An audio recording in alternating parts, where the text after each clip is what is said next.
What a riveting game of Powerball. Nitro, tell us a bit about the strategy you used. Well, yes, everybody knows Powerball is the thinking man's game. So they're trying to put the ball in the hole, and we're trying to stop them from putting the ball in the hole by making them eat floor.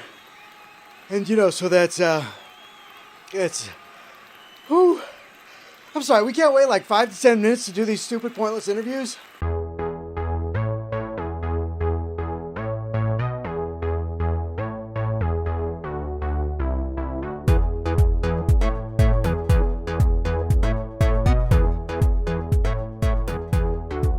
Hey everyone, welcome to Mike's Little Lookbacks. On this episode, we're going back to 1989 to explore an athletic competition series. This is my little look back at American Gladiators. American Gladiators was a competition series that aired in syndication from 1989 to 1996. The show was created by Dan Carr and John Ferrero, but long before it was a television series, the concept was produced and presented at Erie Tech High School in Erie, Pennsylvania in 1982. Carr got together the Gladiators and hosted the event, while Ferrero was the money man. Ferrero filmed it in order to shop it around. In 1983, Ferrero tried to sell the American Gladiators as a movie project. The following year, Carr sold his interest in the show to Floor John Films, who would go on to license the series to the Samuel Goldwyn Company. The show would premiere on television in September of 1989. I don't want to brag, guys, but I look good on the juice. Each episode featured 2 men and 2 women as contestants known as contenders. The contenders would face off against each other and the show's cast of gladiators in a series of physical games that would test their athleticism and endurance, with 1 man and 1 woman winning each episode.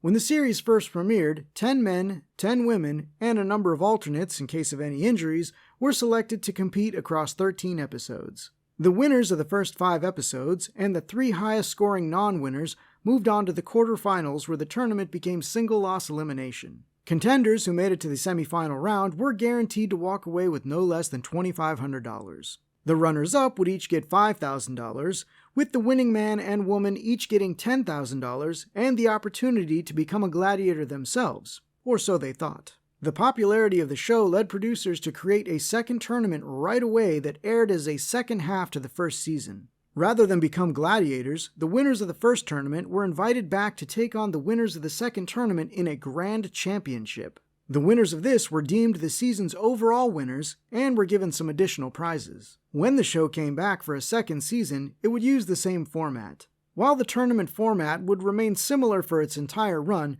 minor changes would happen every couple of seasons, including more competitors each season and some additional cash payouts for earlier round winners. There were also some additional prizes like trips and new cars, though thankfully the Gladiators didn't have to present the cars like it was The Price is Right. And the grand champions win a new car!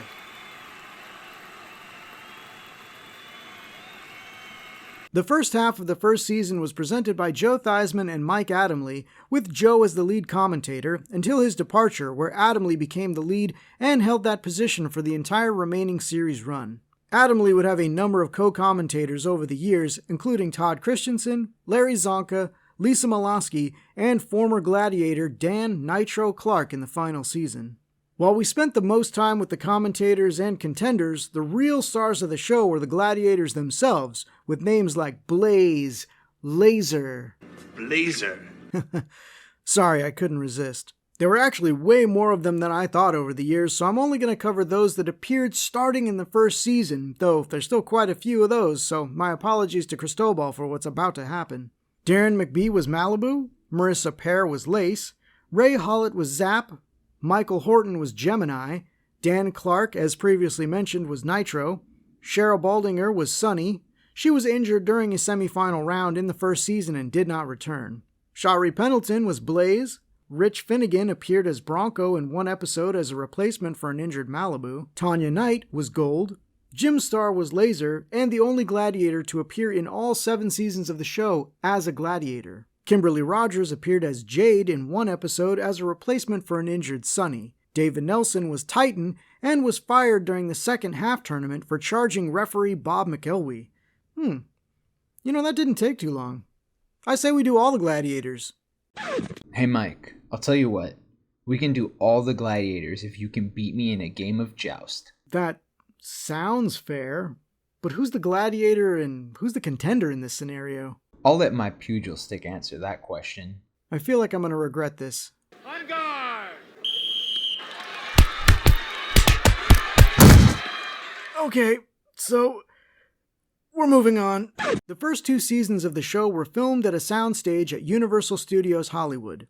During the first half tournament, the set was designed like an ancient Roman gladiatorial arena, complete with raised spectator seating and the referees wearing black hooded executioner costumes.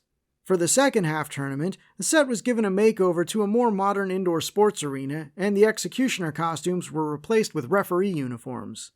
Starting in Season 3, the show would move to CBS Studio Center in Studio City, California, where it would remain for the rest of its run.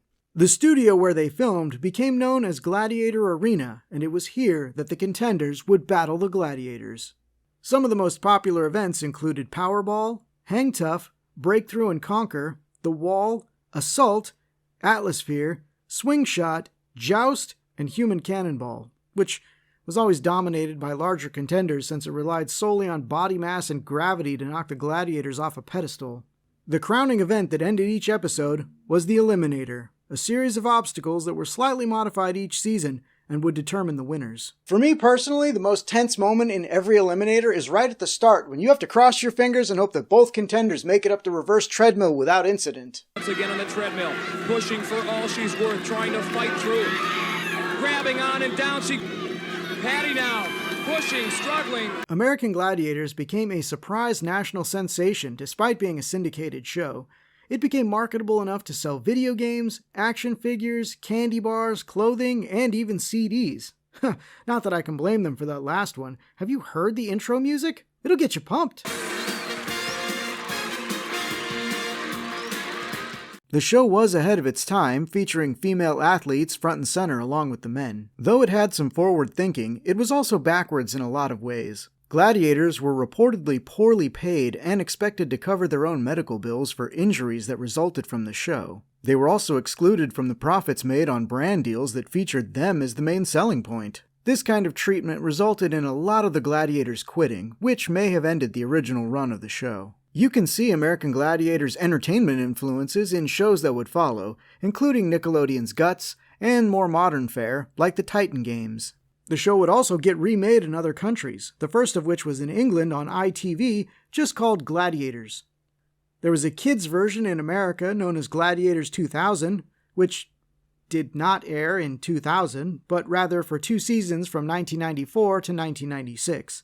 In 1995, there was a 1-hour celebrity primetime special called Superstar American Gladiators. In 2008, there was a revival of the series on NBC that ran for 1 season and was hosted by Hulk Hogan and Layla Ali. In 2014, another reboot was in the works that would have incorporated mixed martial arts and some elements inspired by the Hunger Games, but that ultimately didn't happen. In 2018, MGM Television announced plans to bring the show back in 2019 for the 30th anniversary, but this also did not happen. Finally, in 2021, it was reported that MGM Television partnered with the WWE for a reboot featuring WWE wrestlers as the Gladiators. The last report on this particular reboot attempt is that it was being presented to various networks and streaming services. While there are a lot of American Gladiator-style shows that are currently popular, such as American Ninja Warrior, Ultimate Beastmaster, Physical 100, and others, it seems that American Gladiators might be stuck where it all began. In the past. I've actually been rewatching a lot of American Gladiators on YouTube recently, so this wasn't so much a refresher as it was a choice of which episode to cover. There were a lot of contenders. No pun intended. But I thought we would go with an episode from one of the later seasons to see where the series ended up.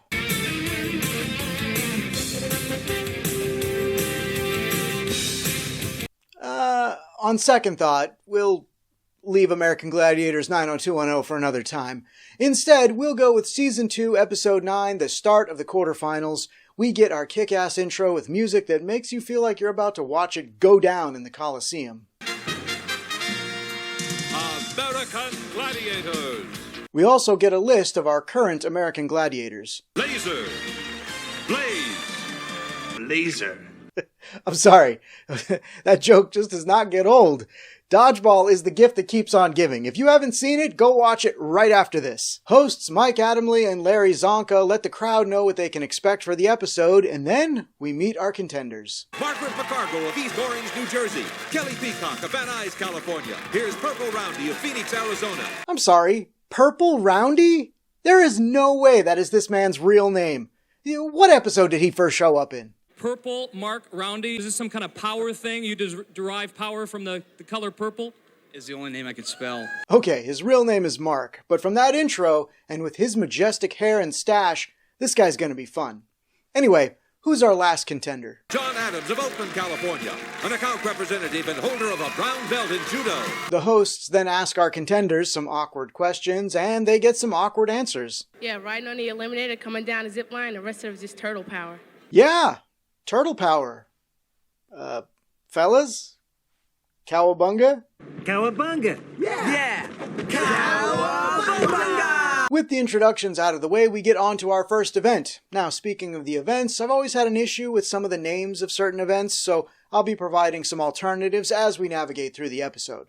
First up, Powerball, or as I like to call it, Dorm Room Hamper Ball. Here's the highlights. There's another to put.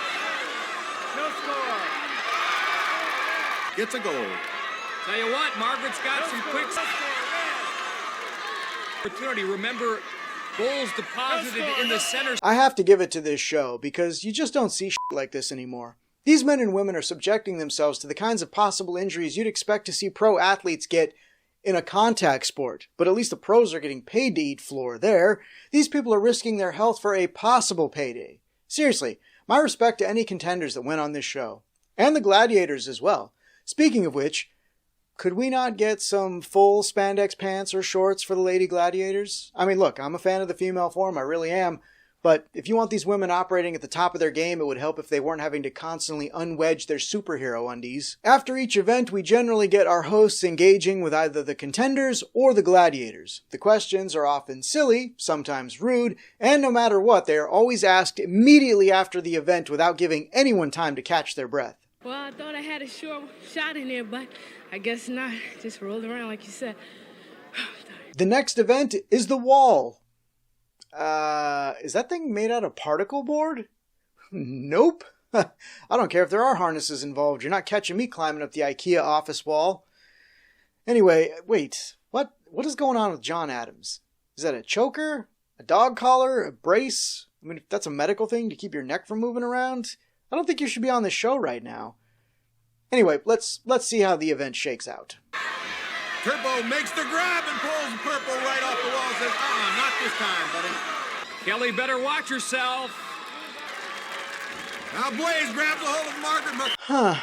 Purple's mustache may not have the power I thought because it didn't help him or the ladies up the wall. Anyway, next up is Atmosphere, or the Human Hamster Ball. Now, aside from these giant metal spheres being unruly to accurately navigate, when you do manage to score, you get treated with a burst of smoke up your ass. What's not to love? Purple Roundy settling into a pod, Jim. And a four-way collision. See John Adams come out of the back then, get a score. Margaret wasting no time getting right into the pod and scoring as we see Kelly making a score at the opposite end. Whoa. I tell you what, if they remove the scoring pods, the gladiators, and the opposing contender, this would be a blast. Yes, I just said I'd like to run around in a giant hamster ball for fun. I don't get out much. The next event is my favorite out of all of them, Assault, or as it should be called, Nerf Assault. And if you doubt me, just look. This weapon is literally firing a Nerf spiral football out of the front of it. Anyway, the contenders must move between points of cover and use weapons at each station to shoot a target behind the gladiator who is also shooting at them. If they get hit, they're out. The list of weapons includes... First a crossbow, a rocket launcher, a cannon, a pistol. A pistol? Has no one in production ever seen a pistol before? That's like a single-shot submachine gun, which would be one of the worst weapons ever. Anyway, first up is Purple Roundy. Alright, Purple, You've clearly modeled that stash after Magnum P.I., so I'm expecting big things from you here. That shot with the rocket launcher seems to shake Turbo up a bit, so much so that... I'm not angry, Purple. I'm just disappointed. Next up is the man with a sweatband around his neck, John Adams. Let's see how the martial artist does.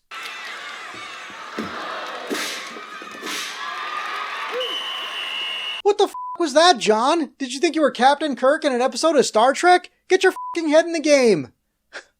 Well, let's hope the ladies fare better. Okay, everyone's getting worse. Can nobody give us a good show here? I'm going to peek out a little more carefully this second round. Kelly, yes. Now that was nickname worthy. Kelly Eagle Eye Peacock. No, it's too many birds in a row. Kelly Hawkeye. No, that's still a bird. Why are birds the only thing associated with being good at aiming? Kelly, I'm going to need you to change your last name. Never mind. Just forget the whole thing. Next up is Joust. And for those of you unfamiliar, you might be imagining the contender and the gladiator running at each other with foam lances in an effort to knock the other one over. But that would only be the case if the event were representative of the name at all, because you see, this event is to actual joust what the gun in Assault was to an actual pistol. Anyway, let's see the men's portion of the giant Q-tip fight.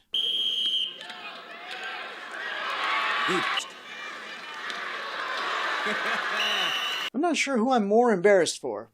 Probably Mike Adamle, who has to sit in this raised chair for interviews.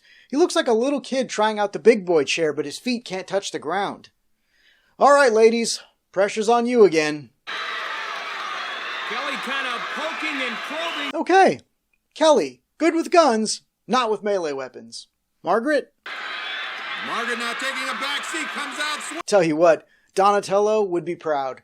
In fact, I'd say that merits a...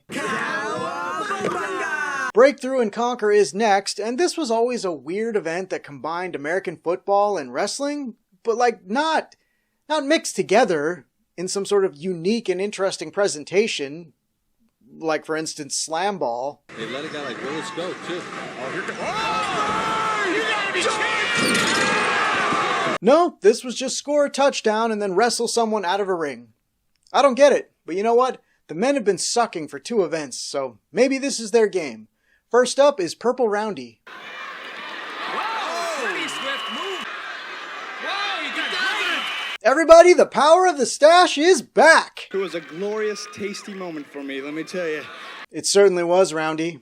Now let's see if John's neckband gives him the same power. Effective enough move. John, I don't think the crowd is on your side. This is awkward. Kind of leverage. John very close, however. Turbo staving off disaster. You should grow a mustache, John. It's working for Purple. I'd also like to point out the second place award winner for Mike Adamle's most awkward interviewing moments of the night. Mike asks Purple how he got Turbo out of the ring, and Purple replies with a joke. But rather than just go with the joke or move on, Mike takes a different path. How in the heck did you get Turbo out of this 10-foot ring? I had really bad breath. Matter of fact, you're right. Yeah, your breath really f***ing stinks. In fact, I'd appreciate it if you stepped back away from the microphone so your halitosis doesn't taint the windscreen. The ladies are next up, and Margaret sees if she can take another win. Coming straight on the diamond, and then she makes a little... Having no success here against Ice. Oh, Ice was like a beast in that ring. Can Kelly do better? Unfortunately, Kelly has had to drop out because you have aggravated an old injury. Not Kelly Peacock Eye Peacock. Wait, that is way worse than the other nicknames. Also, are peacocks even known for having good vision? Whatever. Unfortunately, this is something that happens a lot on the show. Not every week, mind you, but enough that I have seen multiple reserves come in to replace injured contenders on my rewatches of seasons 2 and 3. Kelly's replacement is C.J. Johnson, a marathon runner. Does she break through and conquer? TJ trying, but going up against a brick wall, a real David and Goliath situation. Huh. Kelly should see if Ice could take her place. I think she'd do rather well. Logical. All right, it's Eliminator time. This multi-obstacle event was Ninja Warrior before Sasuke ever aired in Japan in 2007. It started with the reverse treadmill, followed by the hand bike, then the balance beam, then up the cargo net, down the zip line, followed by the hurdles, and ended with each contender running through a mystery door that might have a gladiator waiting on the other side to block them. Pretty mild compared to the obstacle courses on today's TV shows, but I'll tell you what, I couldn't do it, even with these artificial enhancements. The women are up first. Fortunately, CJ gets to come in with Kelly's point total, which seems like a no-brainer, but they haven't always done that. I saw one replacement come in right before the Eliminator, and they were like, you don't get any of the previous contenders' points, so in order for you to win, you'll have to complete this like 30 minutes faster than your opponent, or break their leg so they can't complete it. Choice is yours. I don't want to spoil it, but CJ doesn't even put up a fight in the Eliminator. And she gets lucky. Nobody behind. And Kathy. At least her exit interview isn't weird. Well, thanks. I've had a good time, too. Thank you. Did you enjoy it? Did you have a good time doing it? Did you? Did you really? Because you were barely here, and you were awful in both events. Are you sure you had a good time? Don't lie to the zonk. With Margaret moving on to the semifinals, it is now up to the men to take on the Eliminator. The way scoring works is the women had 75 seconds to complete the course, and the men have 60 seconds. You get 2 points for every second left on the clock after you finish, and you get a time buffer when you come into the final with a higher score. John has a 4-second head start on Purple, so it's not enough for Purple to just finish first. He has to finish 4 seconds faster than John to win. And that can just be a real morale killer if you've done poorly the whole night. What's that? Oh, he's got a 20-second head start? Okay, well, you guys just want to name him the winner now? I mean, you don't need me, right? I'll just go get a coffee. Purple dominates the start of the course, but falls victim to the cargo net. That floppy has crushed a lot of hopeful dreams over the years. It's not a problem for Purple, though, because he said this earlier. I like being the underdog. Purple still finishes first and might have taken it, except that John chose the one door without a gladiator behind it. First, you must win by 4 seconds. John comes across. Alas, poor Purple loses by 2 points. In me and a convert and a lot of fans here who watch you perform. So you're not only purple, but you're also black and blue. What? What the f*** does that even mean, Mike? Stop improvising. Can you at least stick the landing while interviewing the winner? Spoiler alert, he can't. In fact, this one is the winner for most awkward of the night. You were never really spectacular in any one event save for the wall. You were never spectacular at any one event. In fact, you kind of sucked. I'm honestly surprised you're standing here. Where's Purple at? Purple! This show is very much a product of its time, but damn if I don't love it. The athleticism on display by both men and women, the camaraderie between the contenders who were always pushing and supporting each other, the over-the-top antics of the gladiators, who would also get to have some genuine moments and would sing the praises of the contenders when they weren't trash-talking them to the crowd. I know the show was rebooted for one season, and I know that they're still trying to reboot it again now, but I just don't think you could recapture that magic. I mean, I feel like anything made today would just be overly produced with way more backstory puff pieces that take up more screen time than the actual events, and I feel like the events would all be tailored so that no one gets hurt.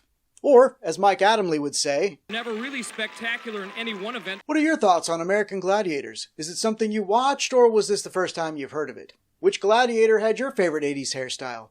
Let me know in the comments below. As always, if there is something from your childhood you want to see me tackle on this show, mention it in the comments. Now, if you'll excuse me, I have to go destroy a couple of contenders in a game of Nerf Assault.